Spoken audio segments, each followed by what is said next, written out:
Well, thanks for joining us, Andrew. Appreciate that we're able to work this out via Zoom. I know it's not always ideal, but we're getting used to it and our technology is working. So I'm Deb Logan. I'm the person that has been sending you emails and we've been going back and forth. So nice to meet you.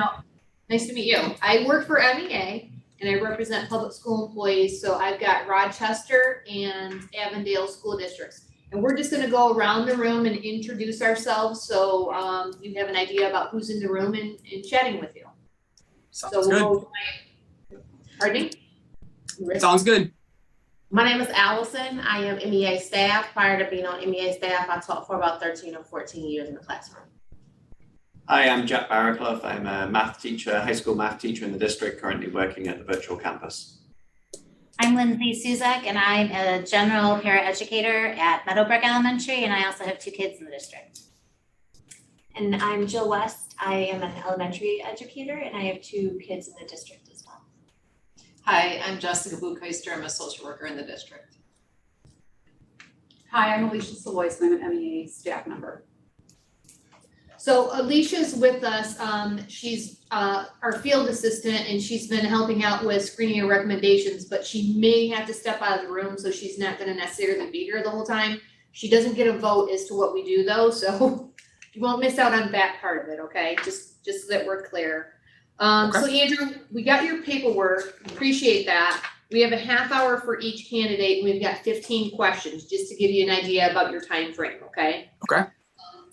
So again, we received your paperwork, your overview of your involvement with Rochester Community Schools, and your knowledge of public education. And so if there's anything that you missed there that you want us to know now, and obviously we've got more questions to go through, but you can share anything that you might have missed in just that overview. I would just so some of the things I didn't highlight in there though. So I'm married to a public educator. She is a high school teacher, not in Rochester Community Schools.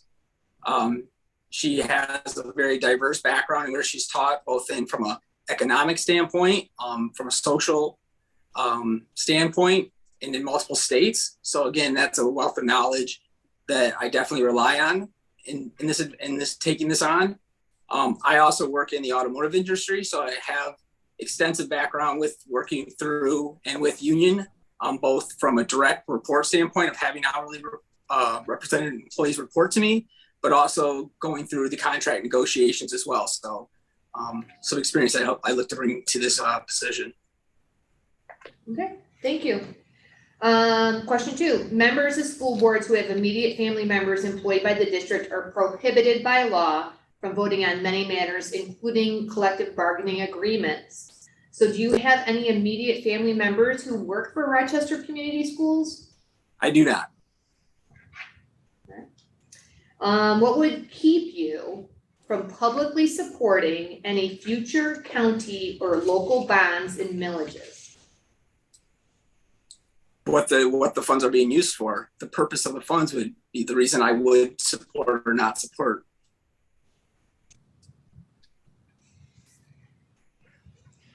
Okay, from me, what do you see as the strengths and weaknesses in RCS?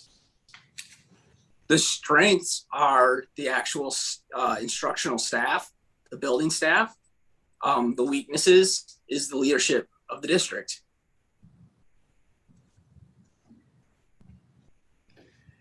What impressions do you have of the leadership in Rochester Community Schools, and what is your relationship with Dr. Shaner?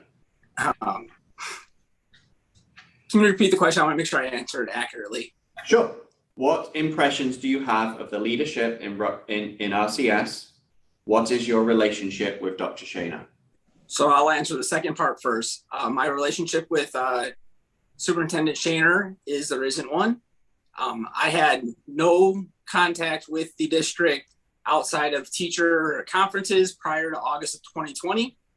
I sent Superintendent Shaner 3 emails after August of 2020 and got no response at all. I've never spoken to him. I've never had any direct contact with him, which that leads me to my impression of the leadership is it's very arrogant. It's very standoffish to opinions that they do not agree with. And ultimately that leads to what I've come to find out what I thought was related to COVID and maybe people just not being prepared to handle the situation, but to really what is a systemic issue within the district. And one in which our teachers have to deal with, where opinions are not allowed to be shared openly and honestly. And again, the only term I can come up with is, again, it is a very arrogant leadership that does not have the willingness to listen to people that have different views than they have. Finally, from me, what is your position on the current privatization of services? And what are your thoughts on additional privatization of any school services, including curriculum?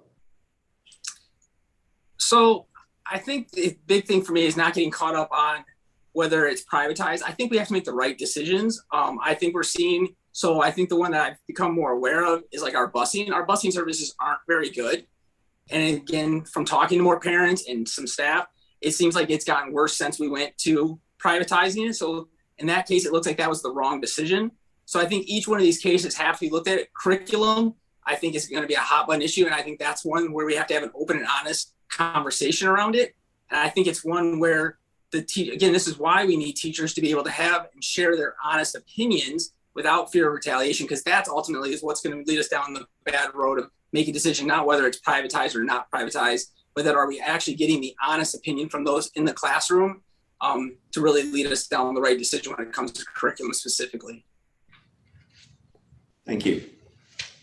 So from your perspective, how well do you think RCS handled the school closure beginning in March 2020 and the return to school related to the COVID pandemic?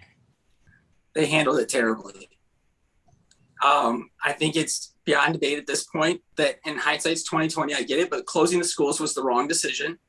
And really it comes down to, and I think what you saw was that the decision wasn't based on any data. It wasn't communicated very clearly, because what really came out was some people that would have considered themselves Rochester advocates, borderline cheerleaders, were caught off guard with just the lack of communication and how we got to the point that the decisions were made. Because again, leading up until the August board meeting, the perception was we were going to have an in-person option to send our kids back, and there would be a remote option or virtual. That went away very quickly. And it was how that was communicated. And that's really where the snowball came from. Then you get into the things that we saw, that parents that when they were advocating for the mental health of their children, having their employers called, being sent cease and desist letters. That again goes back to that arrogance of not being able to just sit down and talk to parents and understand where they are coming from and how we get there. And then ultimately it was right after we just sent our kids back to in-person instruction. Right after the election, there was the email that came out at about 5 o'clock that night saying, hey, we're going back remote. So those are the things that just said they were ill prepared to handle this. And with our community being so heavily automotive, many of us had to build return to work plans. Many of us had to work with the union on how to get those plans in place to make sure that we could meet the needs of our customers, which ultimately, in our case with the district, is our students. And yes, we have to protect our staff. So across the board, the management of COVID and the pandemic and the closing of schools, it was a complete failure by our leadership and our Board of Education. Okay. And then share with us an incident on how you dealt with conflict while advocating for your viewpoint and navigating difficult conversations. So one of the big ones was really trying to understand how we got to the point we got in our community. And so I decided I was going to seek out. So one thing a lot of parents were asking for was for a survey to be done. Parents kept saying, why aren't our opinions being heard? Why can't we just have a survey be done? And it was always an excuse why we couldn't do it. So I did. I put together a Google form, floated it on Facebook, got feedback from different people. Nope, not scientific, but it generated conversations. And that's actually where I learned what really drove the position where we were was ultimately the decision to open the virtual campus. And that's it just consumed so many resources. And it was just the wrong time. It was the wrong decision at the wrong time, but we couldn't have that honest conversation. But the only way I could figure that out was when it was really, why did we have remote parents Why do we have virtual campus parents? And then why do we have in-person parents? Why was there these three groups? And that's really what it allowed us to do. So instead of just allowing the fighting and the bickering to go back and forth and the blaming parents, again, it was by simply just throwing out a Google form that was free and allowing people to give feedback. And you started to see the different things. You started hearing the remote parents say, well, why the virtual campus didn't work for them, but they did have fears of not wanting to send their kids back to in person. And again, I go back to, that's what we're missing in the district, is just allowing people to be honest and share their opinions. Thank you.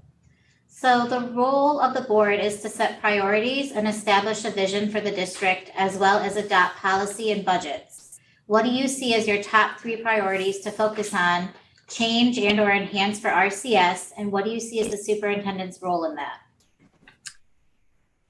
So the top 3 priorities is, 1, we have to bring transparency, because that ultimately, we have to reestablish trust with our community.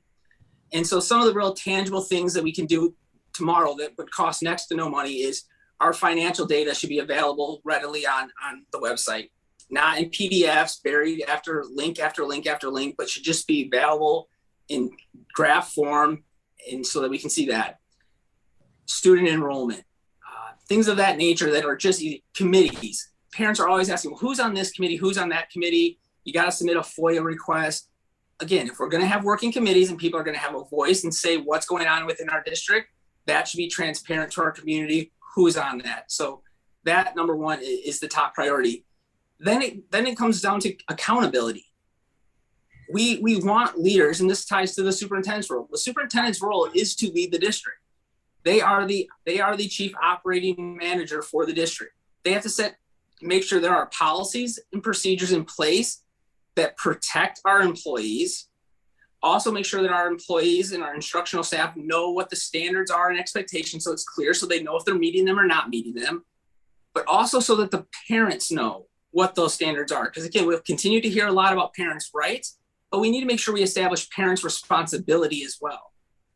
Parents need to be held accountable to make sure that when their students aren't doing what they need to do, they are part of it and they're not blaming our teachers. Because again, that's where the superintendent's role, by making sure that those policies and procedures are in place for our teachers.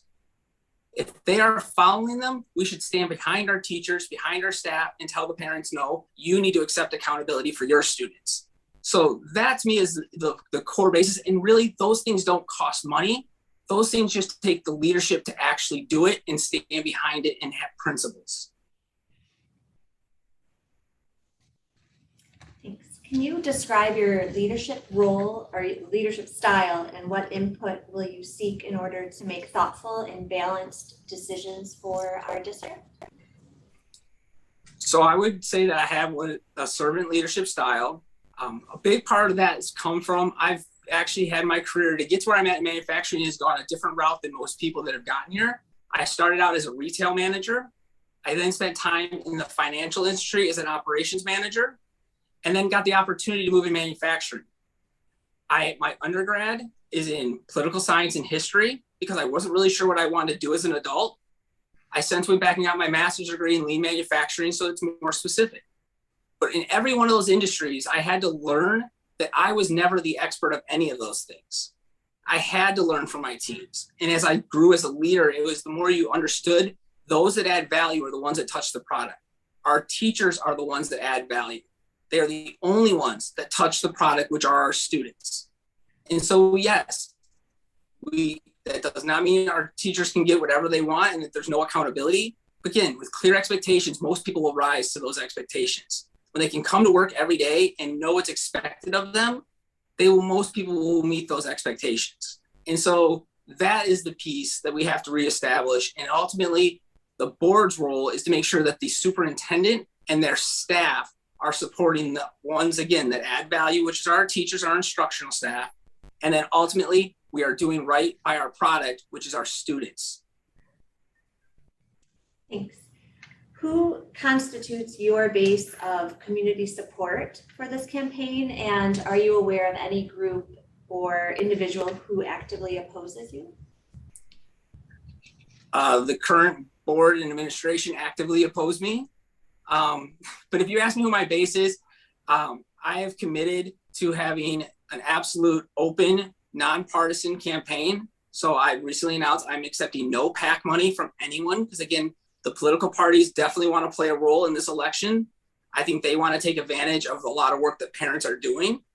And so if you ask me who my base is, it's the regular parent. It's the parent that's been so busy and we never voted because, again, I've openly acknowledged I helped create the problems at Rochester because I didn't pay attention before August of 2020. So that's where I have to accept that accountability and do something different. So I'm trying to engage as many voters that have not paid attention. And COVID got a lot more of us to pay attention, but now we have to take that invested role. So that's my base. And I'm happy to have actually the endorsement of a former Rochester principal, Amanda McKay. Like that to me is a big one to know what she's gone through and what she's had to deal with leadership, but then to also have the support of a parent that, again, lost her job because our district decided to call her employer. That's regular people. And so as cheesy as it may sound, that's who my base is. I'm willing to talk to anyone. I'm not going to have any political ideology guide me. I've committed to calling out the tribalism on both sides. We've got to just get back to honest conversations and know that sometimes we're going to have disagreements. We need to have disagreements to get better. And so, again, cheesy as it sounds, regular people is my base. People that just want common sense, accountability, and transparency. Thank you. What is your fundraising plan for your campaign, and what do you think it'll take to win? So fundraising, again, as I just said, I'm not accepting any PAC money. So I'm reaching out to all my money will come from individual donors. I'm planning to meet as many of them as I can possibly.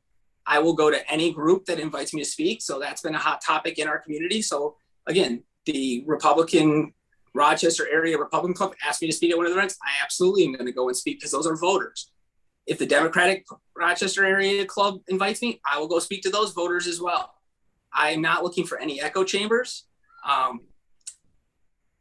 And so that is my fundraising strategy. Honestly, I don't think it should take that much money to win a local school board election. I've seen people throw out numbers of $20,000 and $30,000. To me, that is absolutely ridiculous that anyone would have to raise that type of money for a local school board election. So I hope to be able to leverage my lean mentality and make every dollar go as far as it can. But honestly, I'd rather have volunteers that are willing to go and talk and spread the value of why they think they can support me, because honestly, their reputation is worth more than their money. So I'm hoping to engage people as much as I am get their dollars. Thank you. Are you seeking or do you have the endorsement of any other community organizations, labor groups, political parties, or individuals? So the only two official endorsements I have is, again, the one from Amanda McKay, and then Rochester City Council person Ann Peterson has endorsed me as well. So those are the only two formal endorsements I have at this time. What was the second name? I'm sorry, I couldn't hear it. Ann Peterson, the Rochester City Council. Gotcha. Okay.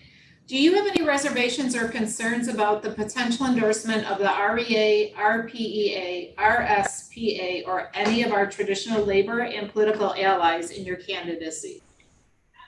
Do I have any reservations about them? I'm not sure I fully understand the question. Would I be concerned if you endorsed me? Are there any reservations or concerns about being endorsed by any of those parties? No, I think my position is, I know where I stand. I'm going to make my positions very clear. So if anyone's willing to endorse me, they're endorsing it because they agree with my positions. I actually think my positions are one that the MEA should get behind. I think, again, I'm for holding leadership accountable to make sure we give our teachers the right resources. I would be more surprised not to get the MEA's endorsement. Okay, and then lastly, is there any additional information about your qualifications you would like to share with us that we haven't discussed?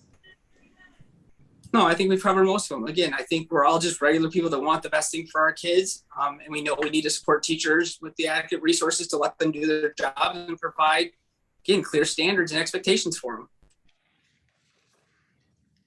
Okay, Thank you. that is all the questions that we have for you, Andrew, so we appreciate your time and your energy. The committee is gonna meet with the rest of the candidates, and I will either be in touch with you tonight or sometime tomorrow to let you know what the decision of the committee is, okay? Sounds good. Appreciate your time. All right, appreciate yours too, thanks so much. Have a good day.